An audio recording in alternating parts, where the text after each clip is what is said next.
Okay,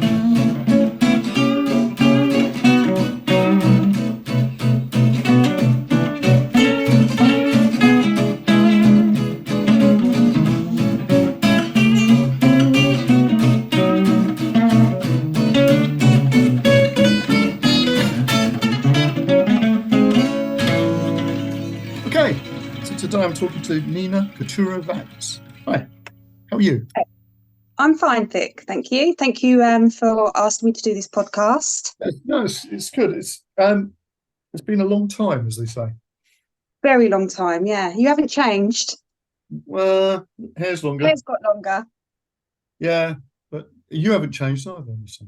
Really? Oh, that's good. Thank you. Yeah, that's all right. Okay, so first question, traditional first question, I should say. What do you do?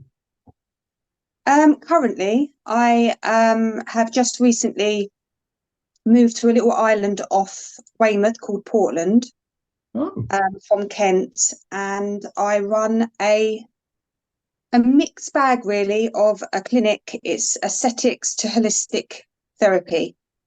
And I also, the idea come from when I was living in Kent with my business partner and called Girl Viking. And it was something that we didn't want to just do beauty, we wanted to help people as well. So we were both yogis and into holistic therapies, and we combined the two. And I decided to move, and I came down here and replicated it basically. well, So sounds like a nice place to move to. yeah, Portland is absolutely beautiful. Not many people visit Portland when they come to Weymouth. They No, just go to Weymouth, but yeah, it's a little hidden treasure, really. It's absolutely stunning, very Jurassic, and I would say quite rural, definitely. yeah. So, how long have you been doing all the sort of yoga stuff and the therapy thing? Because obviously, I know you from a previous life. Yeah, yeah, I'm sure. Um, so I started, I would say, yoga probably when I was doing music, but I was on and off with it. Um, and then about around 5 years ago, I decided to study it. So I went to India and trained out there for a month, and then come back. And I also own a dance studio and brought everything that I'd learned in India to the studio. And I suppose, yeah, everything else just come along with it, with the salon, which the beauty side and aesthetics I'd done when I was a teenager. And it just all comes together. So I would definitely say yoga a long time, training it and teaching it about 5 years. So yeah. So, like a lot of things, um, there's a obviously a lot of sort of lead time for a lot of these elements. You know, things that you would have been interested in when you were much younger. You said yoga. You know, it would have been presumably something that sparked your interest earlier on. I mean, is that a fair comment to say? Really? um yeah, absolutely. I think I've always been spiritual. Definitely, it's always been within me. what part um what part I didn't know back then what it was. I'd done yoga because um I suppose, to be honest with you, it was quite a trend. So I followed a Yeah, trend. yeah. Um, but I'm a great believer that it was instinctively within me to become what I'm now doing now. And Yeah. funny enough, my mum, out of all her pregnancies, done yoga with me. Ah, So I always put it down to that. Yeah, she kind of planted a little seed. Bless her. you know what? That's an interesting little story, that, because I'll tell you something about my mum. Um, when she was carrying me, she used to sit and play music to the bump. Oh, And she always thought that that was significant because she never did it with any of the other children. yeah. And also, she said that there was the midwife that she had in those days. Of course, he would visit and spend a lot of time. And whereas now, unfortunately, they just have to sort of come in and dash around, dash off again. She said this Welsh midwife used to sit and sing to me. So Yeah. she always, she's sort of said that to me. That was the sort of story that she kept telling me. And I think, It's funny when you look back on how different you are from your siblings as well. yeah, exactly. Definitely. I mean, my brother, no fitness background, no nothing. My sister, the same. Obviously, they got their hobbies. They were brilliant at drawing, and mine, they used to just take the mick out of me because every time they tried to teach me to draw, it was like literally like a 5-year-old had done it. It was, well, they would have done better. So they were artistic in another way. But it is interesting what you say, when you know, how you become what you are, being creative. I remember I was very musical at an early stage, and not a musician. We didn't have any musicians in the family at all, but very highly influenced by music. My dad was just, there was nothing he didn't know about bands and things. And I always remember at a very young age knowing there was a contrast between my mum's music and my dad's music. So, and my mum's music I cottoned on very early, especially when she was cleaning on a Saturday afternoon. It was Nina Simone or Roy Orbison. And I remember being like 6 or 7 and remembering the emotion in Roy Orbison's voice and understanding it then. And my dad's influence didn't really come into play, even though he was the main guy of the house of music, until I was probably about 11 or 12. And I think that was the need to get his attention. And I would just say, oh, I know this band from the 60s or 70s. And he would kind of ignore it and go, all right, yeah. And then I'll go to him again and say, oh, I know the original to this song. And he'll like, yeah, yeah. And then I would look through his vinyl and remember being petrified at some of the covers, especially the Pink Floyd cover, and fascinated with the Fleetwood Mac covers. And I think what changed, going towards when like parents influence you, is the day that I found the Led Zeppelin Physical Graffiti album, and I put it on, and that's when my ears changed. I was like, wow. I don't know why, it had just a huge effect on me, that masculinity of music for me, definitely. Yeah. Well, I think it's actually quite difficult for people to grasp the visceral sort of impact that albums had, because everything seems to be sort of unphysical now. Yes. It's strange that you said physical graffiti, because Yeah, very weird. Yeah. it is that sort of. I think it's obviously albums were tangible things. You could pick them up, read the lyrics, and look at the artwork, and gave you all the details about how it was recorded and where it was recorded and all the rest of it. Well, they were works of art, weren't they? Let's face it. And of course, all that started to go out the window with CDs, really. I mean, obviously, there was that thing about it still being a tangible thing, but an album cover, something about that, which was very different, I think. Yeah, so hugely. So, because obviously you were really interested in music early on, weren't you? That was the first thing. That's influence. How I got to know you, really. And I mean, what you were talking about, what you said it was about 11 or 12 when this was happening? Yes, yeah. When I always call it the masculine music company, because I was always interested in male singers more than females, and heavy rock influence.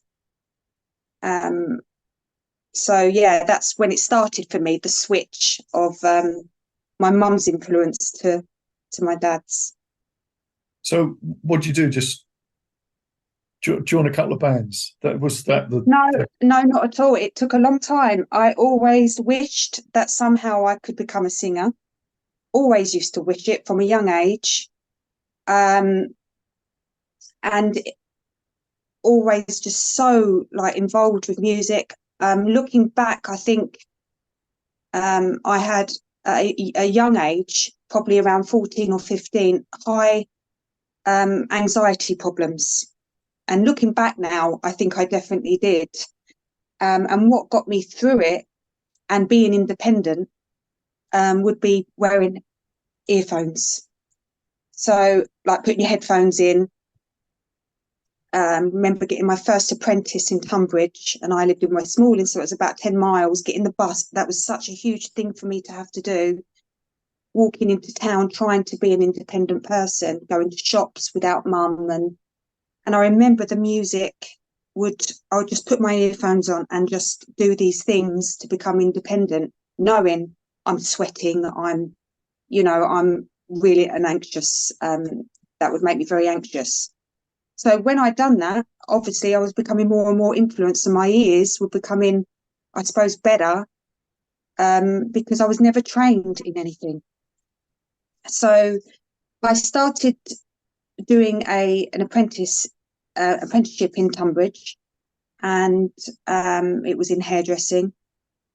And I remember my boss then was always intrigued because I would do tapes and play them in the salon, and like little playlists. And he would go to the HMV and bring me like Led Zeppelin albums and say, "Here, you learn these," and stuff like that. He was a great influencer.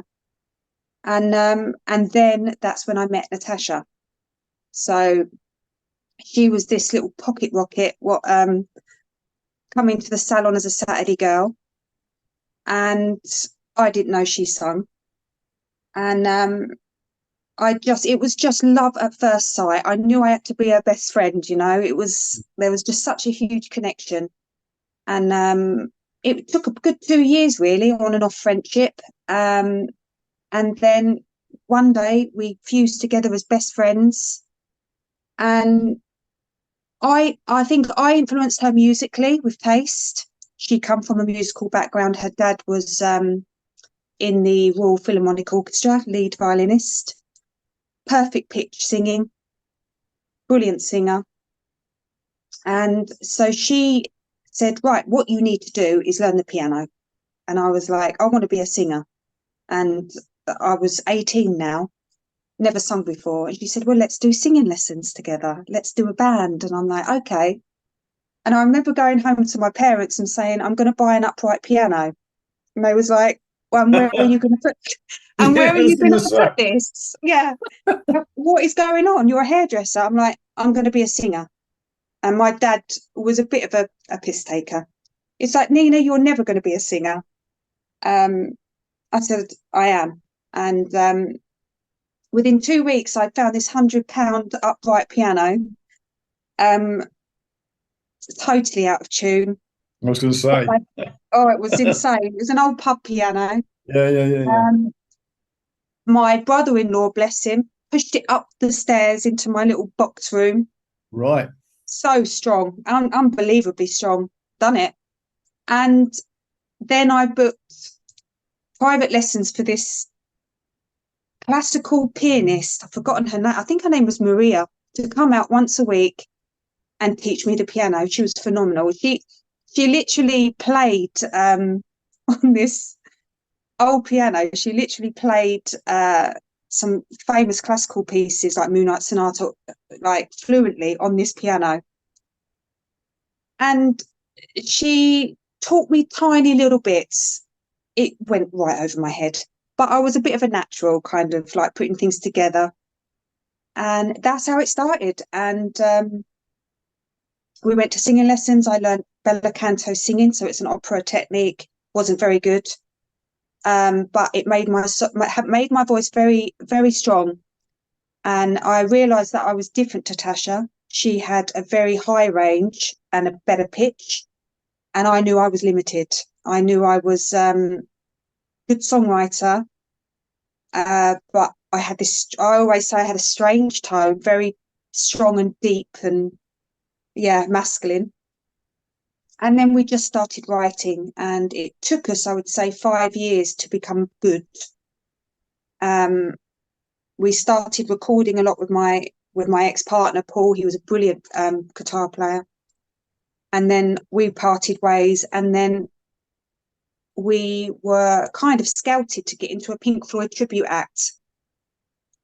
It was I've forgotten his name. He worked at the music shop in Maidstone, the bass player. Forgotten his name now. Oh, right, yeah. Chris?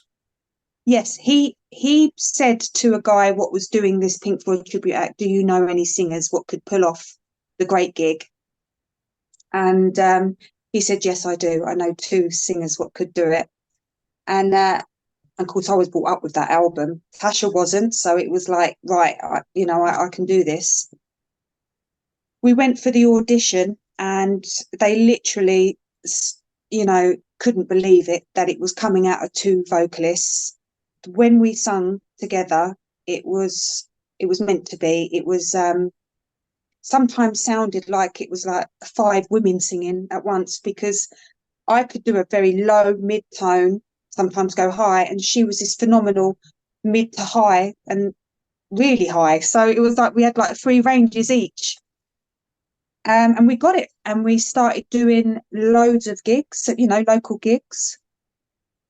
And we even had people come and just wait for the great gig to see if we could pull it off. You could see it in their face, are they going to pull it off? And we did. And it's nice, even though it was little pub gigs, it was nice we used to get standing ovations, and Yeah. it was nice. It was another push towards our original band, which we created when we left. Yeah, so Yeah. it happened. Yeah, it's brilliant. I think it's always good when you go and see a band, and because you know what it's like to go and see a pub band. Once they play their first song, you think, "Oh yeah, I know what's coming next." If you see what I mean? Because you get these little genres of bands. They'll play, and it's almost like a same list. Yeah, And then you'll come across a band, and they'll do something. You go like, "Well, I wasn't expecting that." And I think exactly. they are the sort of bands I think are brilliant. And you don't see many of them where they'll play something. No, you don't. We actually got the sack from that band, um, Okay. because we were unreliable. I mean, we could get Well, work. you were a little bit out there at times, I must say. We were an absolute nightmare. Looking back, we knew we could get music gigs, and we were drinking, we were partying, we were focusing on our original band. And I remember getting this call from the lead singer, and he said, "You're amazing, but you're basically unreliable, and you need to move on." So we was like, "Oh, whatever," and went on to doing our original stuff.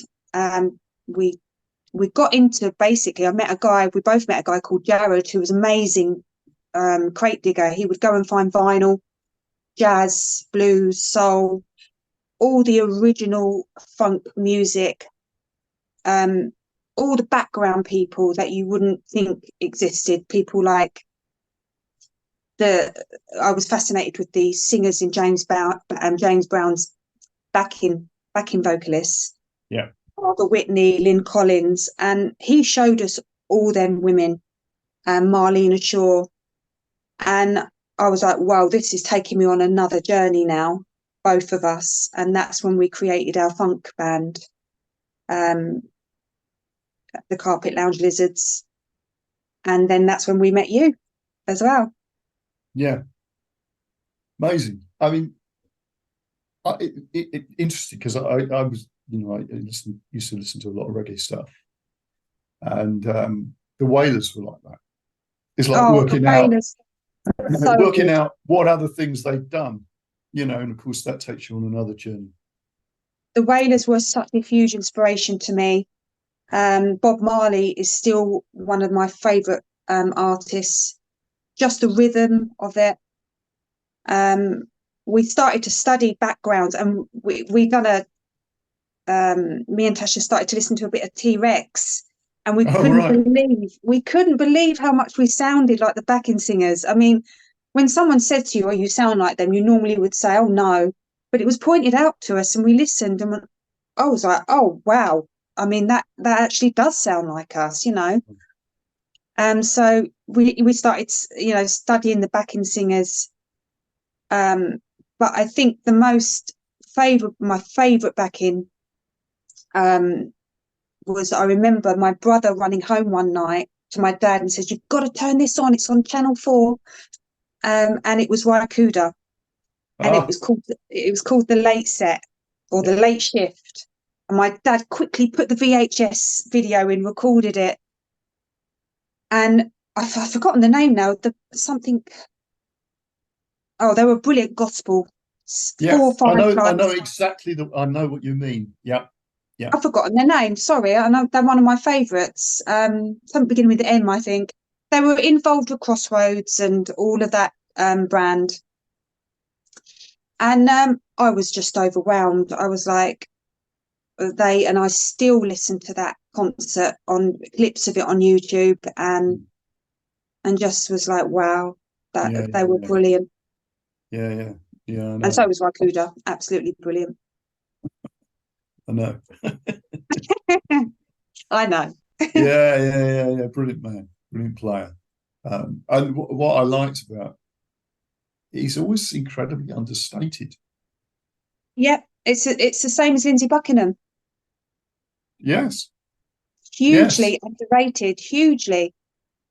I mean, there's those sort of things you sort of think, well, you couldn't imagine a better guitar melody or lead line for that song, however I simple know. that was.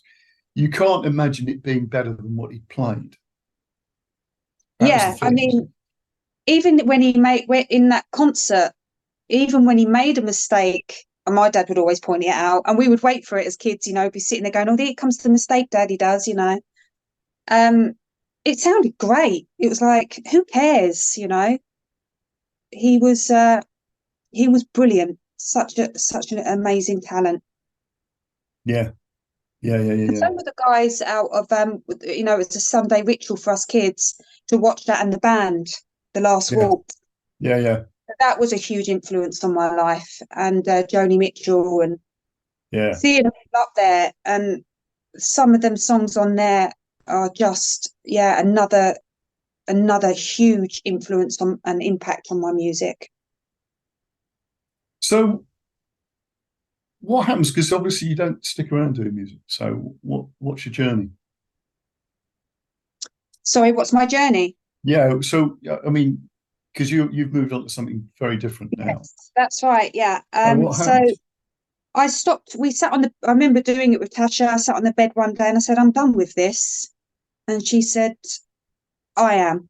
And it was like something we'd been chasing for years left. I just felt it leave my body. Strange.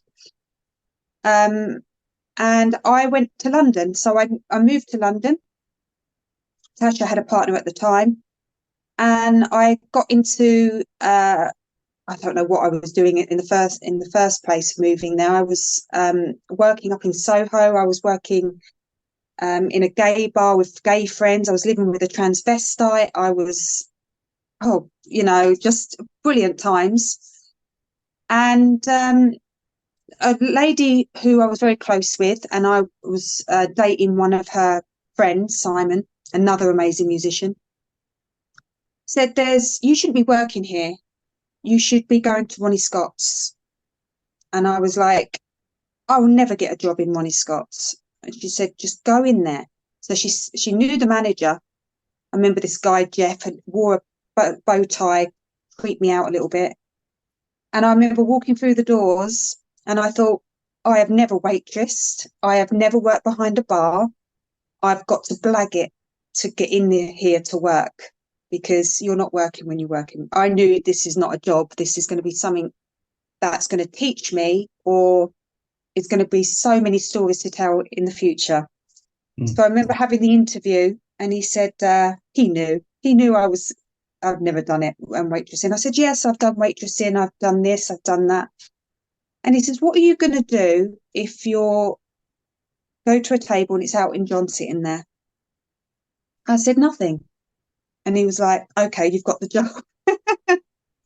And I remember just starting up at the bar and not being a musician. Music had left my life, but it really hadn't. It was 4 years of absolute pleasure of listening to some of the best musicians in the world. My ears got better, and having all these amazing opportunities, which I don't think I ever took. I didn't take. I know I didn't. And seeing some great musicians, and even though I'd come out of music, it took me on another direction, and that was dance. So I went into, Okay. I met a guy. That's an interesting twist. Mm. Because I wouldn't have said Ronnie Scotts would have been the thing that would have taken you into dance. Yeah, But it's very, very strange. I always loved to dance. I would far from a professional. And I just didn't have the love for music, but I was in that environment, and I met this guy once, and he got me into fitness. I was struggling. I was so unfit. And he gave me this advice one day. He said, if you want to be really fit, you need to find a sport that you love. I was like, right, okay. So I tried boxing. I loved boxing. I tried kickboxing. No, it was terrible. And then one day I sat on YouTube and I come across the world champion pole dancer called Felix Kane. And I looked and I was like, that's what I'm going to do. That is absolute beautiful art form. And I don't think it's that hard. ah, That's me all over. That's not hard. So my first lesson, I went with my transvestite friend, and it was unbelievably painful. The hardest thing, I was just so naive, but I fell in love with it. And I got to a very good level very quickly. And then unfortunately had an accident, and I dislocated my left shoulder. And they said, you are out of this sport. You know, I had to have an operation and everything. And they said 2 years max, but you will never probably have 100% movement in the arm. And I remember sitting there thinking, yes, I will. I will have this back. And after, when I could start training and conditioning again, I literally could lift my arm to about there. I studied sport, so I was out of work for 2 years, left Ronnie's, couldn't work anymore, moved back to mum and dad, and studied sport. So I done all the courses I could, trained to be a PT, learned about the biomechanics of the body. All the while I'm getting this from an operation frozen to full strength. And I went to see another doctor, and he said, you need a manipulation and then we'll work on it. So I had this other operation, and when I woke up, my arm was here. Within 2 weeks of that operation, I was on the pole. And yes, there is limitations. It definitely limited my career in competing, because I couldn't get certain moves, but I carried on, and I still have a great career with it. I've run 2 studios. I love the dance and learning. I compare it completely to music because it's got such a high repertoire. You never stop learning. You think you're getting somewhere, and then something else comes along and you think, I'm not getting anywhere. And it's just a continuous learning, artistic, kind of sport. It's beautiful, and I'm so thankful I found it. So that took me away from music. This is all interesting, see, because you were saying about not realizing how difficult something was, this sort of naivety about things. And in actual fact, I've spoken to so many musicians and artists, and they've all got that sort of thing that they didn't really, if they'd known how difficult something was going to be, then they never have done it. And Yes. I think that's one of those sort of things that I think of it like a skill. actually, being naive, because you've got to be able to get all that rational stuff out of the way of thinking, oh, statistically speaking, there's no chance of blah, blah, blah, and all the rest of it. Because if everybody thought like that, nothing would happen. It's so true. And I have people what come into like what I do for people, assist healing and stuff now, and especially in the pole industry, there is I've dealt with a lot of ladies and people and pushing them and saying that you can do anything at any time. And this is a skill. For an example, pole, I can't, a lot of things that I can't do it. And I will be straight up with them and say, no, you can't do it. And you won't be able to do it for a long time until your body allows you to do it. And I understand it as a skill. And me, like, we're going back to being naive, we never understood it as a skill. We never appreciated it. And that's one thing I wish I appreciated more with music. And I think that's part with me giving up for that time, because I was intimidated and felt I didn't feel good enough. And I think that was a big part of me letting that go at that time. But really, everyone brings something to the table. Some of the best people in the world are not the most skilled, No, it's they're a train of thought. Yes, you're absolutely right. I mean, I don't know, how long have I taught guitar? A long time. Let's leave it like that. Decades I've taught, and you realise that the great technicians are not the most famous players. The greatest players are not the best technicians of playing. So you think, well, there's something in that, isn't there? Hugely. So it's about, as you, and I like what you said about what you bring to the table, because I think that is the secret of absolutely everything. It's what you as a person bring to something. It may be your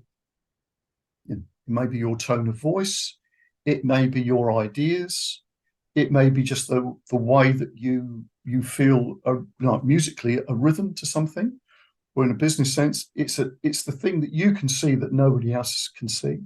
It may be your experience of life. You mentioned, anxiety. It may be the fact that you've managed to conquer that, which means that you can teach other people how to conquer their anxiety. And we always look at these things like, because we're in a situation in society now, it's all about fixing things, right? It's like, well, actually, maybe you don't need to fix things. You need to just work out how to manage those things and see through things to realize that most things that we struggle with are illusionary. And once you've got 100%. that, you can in some way impart that to somebody else when they're ready for it, which was the other thing that I thought was interesting that you said, that you will be able to do that when your body's ready. Right. And you've got to be patient, which is another thing we're not very good at. We don't understand the hard work, what goes into being great. And it's ignorance, it's the ego. And you'd hear a great singer, for an example, and I would sit there and go, why can't I do that? Why haven't I got that? Because, you've got to look at background. They started at a young age, or they're just natural ability that they're blessed with. And, looking back now, it makes you think that, again, what you bring to the table, there probably was a possibility that if I got over myself, I could have brought it to the table. I could have contributed. And it's all about sharing and learning and sharing and appreciating. I think looking back now, you can't say no one's better than anyone. It is just, I suppose, the technical side of things. And we looking in on technique all the time instead of the feel. Yeah. So here's a good segue.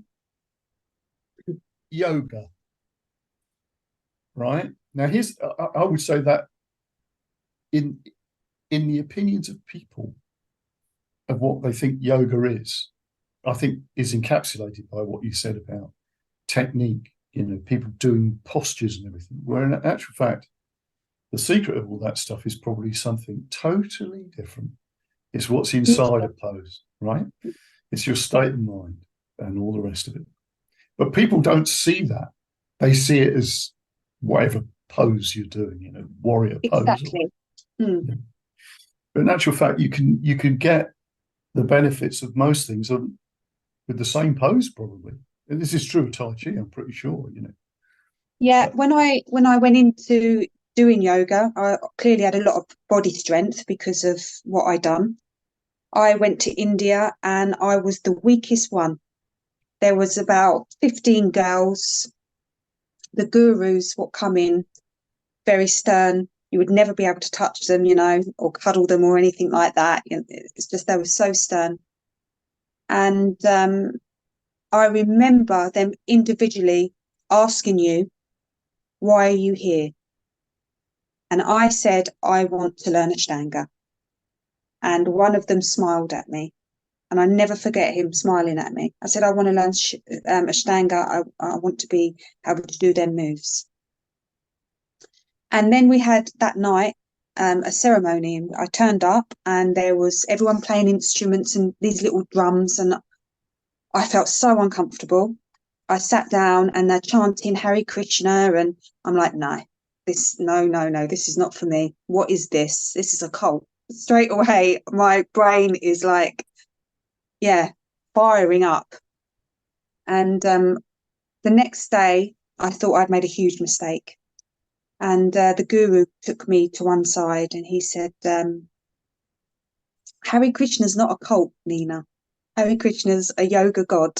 Of course, I knew Shiva and Ganesh, but I was like, right, yeah, okay. And he said, you will understand all this by the end of the 4 weeks you're with us. And I did. And it hit me so badly of how I turned up to the way I left and how embarrassed I suppose I was that yoga is nothing what you think it is. no, Yoga means to unite. So yeah, you yeah, could do the child's pose for an hour and that's fine. yeah, Um, yoga is a state of mind yeah, and how you control this, that's yoga. yeah, It's if you want a strong mind, you've got to have a strong body. And that's when the asanas come in. Westerners have taken it Ashtanga and built it again to ego, all the big strength moves and the holds. But original Hatha Yoga are holds that you breathe for around 2 minutes each asana. And it's connecting the strength to take away what goes on in here. And I came away not ever doing Ashtanga and was fascinated with the mind, yin yoga, which is sitting in the asana for 7 minutes and breathing. And understanding more about spirituality and controlling your thoughts. Okay, I'll tell you a story. I don't know if you've ever come across a set of books by a guy called Ram Sharaka. No. He was he produced a number of books on yoga. There was one on the site, one called Science of Breath, which is one of the pretty famous books. One on Hatha Yoga, Raja Yoga. What's the other one? There was about four of them. You can still get them, but originally they were just like a sort of blue paper backed book. And I think they came out in about 1920. Might have even been earlier than that, actually. Anyway, I stumbled across the Science of Breath when I was about 16 in Foyles in London. Oh, foils, yeah. Yeah. And I read this and I remember having a cold, a really bad cold. And I went to the doctors which I wouldn't do anymore for virtually anything, to be quite frank. And I was sitting in the waiting room, and I just sat there doing this breathing exercise. And by the time I was due to go to the doctors, I thought, I don't need to go in. I don't need to go in, because it completely cleared everything. And I thought, bloody hell, this book's amazing. Anyway, I was living in Dartford at the time, so I was 17, 18, yeah. And this guy, I can't remember what his name is. Oh no, it's a guy called Dr. Douglas Baker, who used to write some very strange sort of occult books. And he was doing a tour, and I just got one of these books, again from Foyles in London. And it turned out he was doing a talk in Dartford, would you believe, right? In, I think it was the Co-op Hall or somewhere like this, one of these little halls that was tucked around back streets. So I went there, and he had this guy there called Kumar, right? He was obviously not, it was just a name, because he seemed to be a American guy. And he did this thing of pain control, where they put him on a bed of nails. So it's in Dartford, right? Yeah. Just sort of. Anyway, so he had a turban on the way to this, so it was a bit of showmanship. And they put a breeze block on top of him and cracked. No, it was like a concrete slab, and they broke it.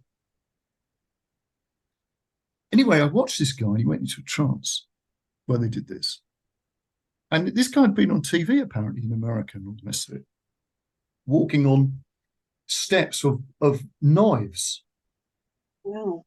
With his feet, obviously. Anyway, he said, somebody said, how did you learn to do this? He said, I learned it out of a dustbin. Well, not dustbin, he called it a trash can. I learned it out of a trash can. He said, because in this trash can was a book called The Science of Breath. Wow. And he said, I read this book and I realized I could control pain with it. And I just was like, wow, that is amazing. It's unbelievable. So it's the same book, yeah. Breathing is, we breathe, so like unconsciously, we're breathing, obviously, to keep us alive. But when you really start to realize what breathing's all about and different techniques, it can heal you with so many things.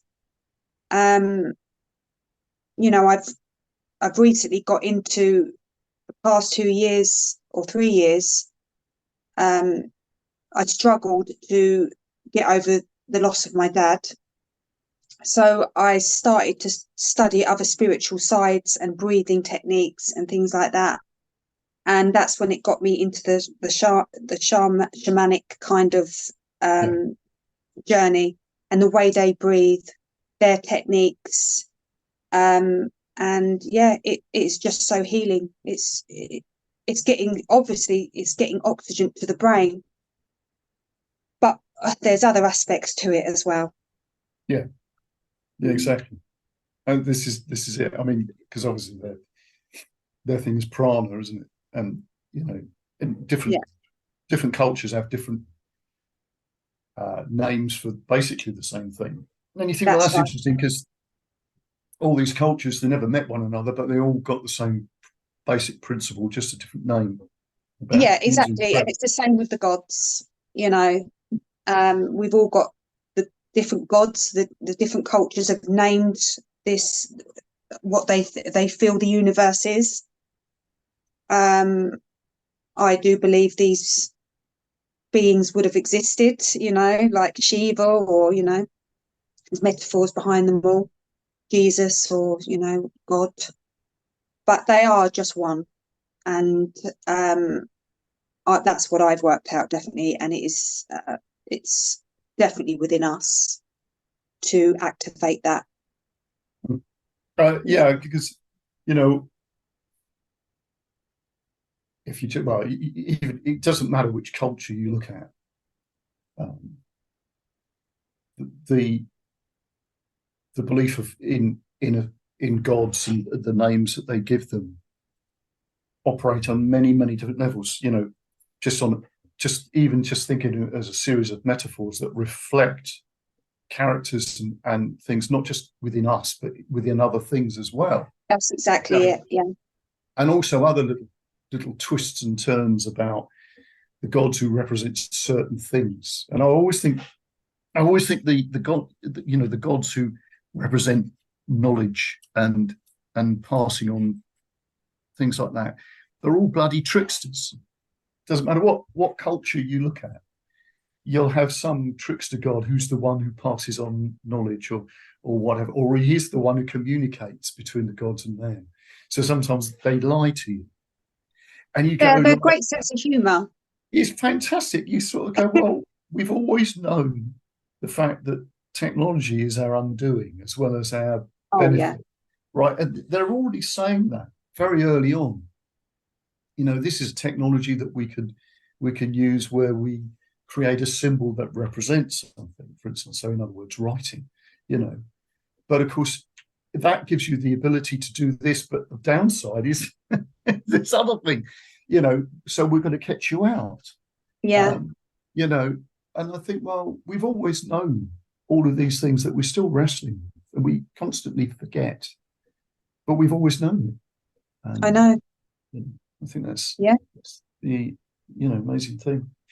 So where you are at the moment, then let's just quickly cover that, because I'd love to go down the shamanic rabbit hole, but we'd be here for 3 hours, so we'll have to do that as another podcast. Okay. All right. If you want to come back and chat about that. Of course, yeah, definitely. That is a whole different yes, yeah. I know. Chat. Yes, it is. Okay, so where you are then in is it Portland? Yes. Yeah. Tell me a little bit. So I've just I'm here running another aerial studio, which I've named Girl Viking as well. So it's the brand of the salons and everything, and the holistic treatments. Like touching on the shamanic, I'm studying shamanic healing. So I do a lot of Reiki, and now I've mixed the shamanic with the Reiki. So it's not a traditional Reiki. Huge effects on my clients. I've got a little name around here for myself with it, that it's very powerful.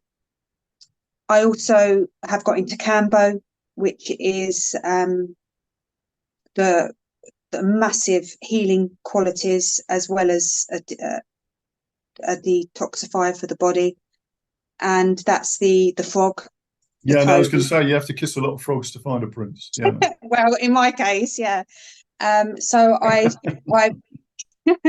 run a lot of ceremonies now doing that, and obviously practice that myself, and then going into other forms of shamanic healing, ayahuasca and stuff like that, which I practice, and it's changed my life.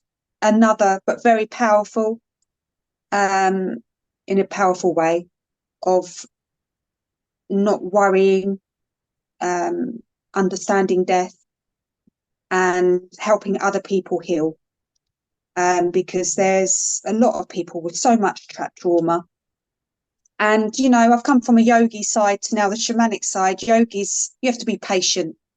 A lot of breath work, a lot of meditation, which I don't ignore. I still meditate a lot.